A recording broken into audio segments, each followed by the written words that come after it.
Hello दोस्तों, कैसे हो। Welcome to my YouTube channel motivation Baba. तो दोस्तों, आज मैं आपको एक बहुत बड़ी जो समस्या चल रही है ईरान और अमेरिका के बीच में घमासान युद्ध चल रहा है। तो युद्ध की हालात को देखते हुए आपको पता है पूरे वर्ल्ड में सभी देशों पे इसका प्रभाव हो रहा है। क्यों? लड़ाई का मुद्दा क्या है? सिर्फ तेल की लड़ाई, पेट्रोलियम पदार्थों की लड़ाई। ठीक है। हर जिस तरह से पहले देश में क्या है, ब्रिटिश हुकूमत चलती थी, आज पूरे वर्ल्ड में अमेरिका की हुकूमत चलाना चाहता है। ईरान के पास पेट्रोलियम पदार्थों का भंडार है। आज हमारे देश में जितने भी व्हीकल्स हैं, फैक्ट्रियां हैं, पेट्रोलियम, गैस, सब किसके ऊपर निर्भर है? हम ईरान के ऊपर। तो ईरान से कच्चा तेल आता है, कुछ पाइपलाइनों के तहत आता है, तो कुछ आता है समुद्री जहाज़ों के रास्ते, क्योंकि समुद्री जहाज़ों से जो भी आता है वो थोड़ा सस्ता पड़ता है। यही कारण है कि और हमारे यहाँ पर आते आते कितना महंगा, 100 रुपये से ऊपर पहुँच रहा है, लेकिन वहाँ से बहुत सस्ता आता है। अभी दोनों देशों में जब लड़ाई चल रही है तो समस्या क्या है? समस्या ये है कि वहाँ से सप्लाई बंद कर दी। आपने सुना होगा, एक ईरान के पास एक छोटा सा समुद्र के रास्ते में एक बहुत बड़ा एंट्री पॉइंट है जिसको बोलते हैं हॉर्मुज़। तो वहाँ पे क्या होता है, पूरे समुद्र के बीच में एक छोटी 34-35 किलोमीटर चौड़ाई है, बाकी सब इसके अलावा कहीं से भी वहाँ पे कोई भी पानी के जहाज़ उधर से आ नहीं सकते। तो दोनों ने क्या किया है, अमेरिका हुआ या ईरान हुआ, कोई भी देश चाहता है कि इस देश की कमज़ोर कड़ी क्या है, तो सब ने एक दूसरे के तेल भंडारों, रिफाइनरियों, बड़ी बड़ी उसके ऊपर क्या है, आग लगा दी, डिस्ट्रॉय कर दी। और राजस्थान में, हमारे इंडिया में त्राहिमाम होगा, और गैस कम पड़ गई, गैस कम पड़ गई, गैस कम पड़ गई, क्या करें, हाय हुल्लड़ बन गया। हम भी 5 दिन से ट्राई कर रहे हैं, पेट्रोलियम वाली गैस की सिलेंडर बुक ही नहीं हो रहा, घंटी तक नहीं जाती। क्या करें, गैस ख़त्म हो गई। और तो और जो इंडक्शन चूल्हे थे उनको कोई नहीं पूछता था, उनकी रेटें बढ़ गई दिन रात। कोयला भट्टी, उन्होंने भी अपने दिन 4 गुना 2 गुना रेटें बढ़ा दी। हमारे देश की सबसे बड़ी पता है कमी क्या है?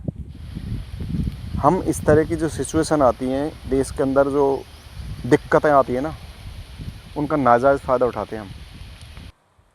ये हमारी सबसे बड़ी कमज़ोरी है।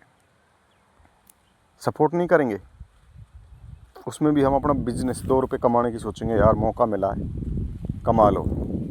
नहीं, इसी को बोलते हैं देशभक्ति। देश की अगर सिचुएशन, हालात ख़राब है, देश को आप लोगों के सहयोग की ज़रूरत होती है, तो उसमें अपना बिजनेस मत ढूंढो, मदद करो जो आपके पास हो सके। जिस आदमी के पास 2 सिलेंडरों की ज़रूरत है, वो 50 सिलेंडर भर के रख लेगा, मैं डबल में बेचूंगा। मतलब कि मजबूरी का फ़ायदा उठाना। और यही है सबसे बड़ी हमारे देश की कमी, कि हम किसी भी इंसान की कोई कमज़ोरी होती है, मजबूरी होती है, उसका फ़ायदा उठाते हैं। कोई दिक्कत नहीं है दोस्तों। लेकिन जो गांव में रहते हैं ना, कोरोना में आपको पता है कि कोरोना की भी लास्ट में ज़िंदगी बचाने के लिए लोग गांव में भागे थे, और आज भी सारे ये संकट रहा ना, तो सारे लोग फिर गांव में भागेंगे। क्यों? क्या है हमारे पास? हम क्या करते गांव में, बहुत कम यूज़ करते हैं गैस।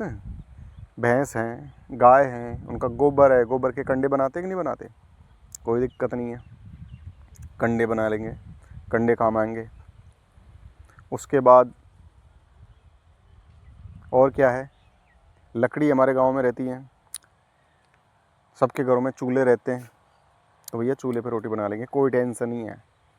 जिसको दिक्कत है वो रोता रहे, और फिर भी अगर किसी को दिक्कत है तो भैया अपने सिटियों को छोड़ के गाँव में आ जाइए। गाँव में सब कुछ, रोटी 2 वक्त की रोटी तो कोई भी दे देगा, किसी के घर पर चले जाना। तो आप पता लगा ना गैस वालों कि तुम्हें चूल्हे की रोटी हाथ की खानी पड़ेंगे, ताज़ा ताज़ा देसी घी के साथ, मज़ा आ जाएगा।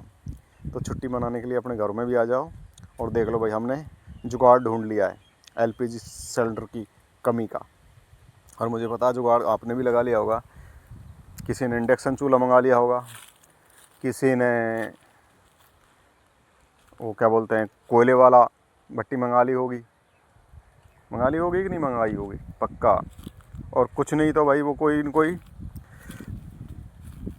हीटर ही मंगा लेगा। ले भाई, लेकिन हीटर पे सावधानी बरतें, ख़तरा हो सकता है।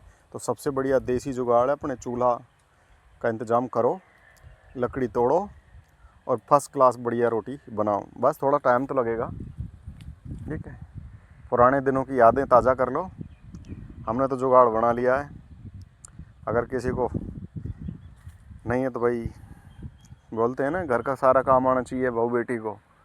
चूल्हे का काम, भैंसों का काम, लगा पता अभी। चिंता मत करो, सारे दिन आ जाएंगे तुम्हें याद। तो अपनी बहू बेटियों को भैया चूल्हे का काम सिखा लो, नहीं तो सूखी बटन रोटी भी मिलना मुश्किल हो जाएगा, ठीक है। तो हमने भाई गैस सिलेंडर बिल्कुल हमारी तरफ से 6 महीने मत आए, कोई दिक्कत नहीं है। लकड़ी तोड़ तोड़ के चूल्हे पे रोटी कर लेंगे। वैसे ज़्यादा डरने की ज़रूरत नहीं है, आपके लिए गैस की सप्लाई आएगी, पैनिक होने की ज़रूरत नहीं है। लेकिन फिर भी जुगाड़ बना के रखो, क्योंकि हमारा हिंदुस्तान एक जुगाड़ी देश है। इसमें हर चीज़ का जुगाड़ मिल जाता है, ठीक है। तो जिसके पास जो भी जुगाड़ है वो अपना लेना भैया। किसी के पास इंडक्शन चूल्हे से काम चल जाए तो उससे करना, किसी के पास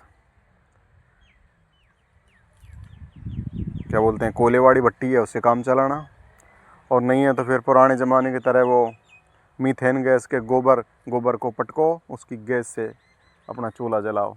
जुगाड़ बहुत है, परेशान होने की ज़रूरत नहीं है। तो हमने तो भाई देसी घी की बढ़िया वाड़ी मोटी मोटी रोटी चूल्हे पे कर ली है।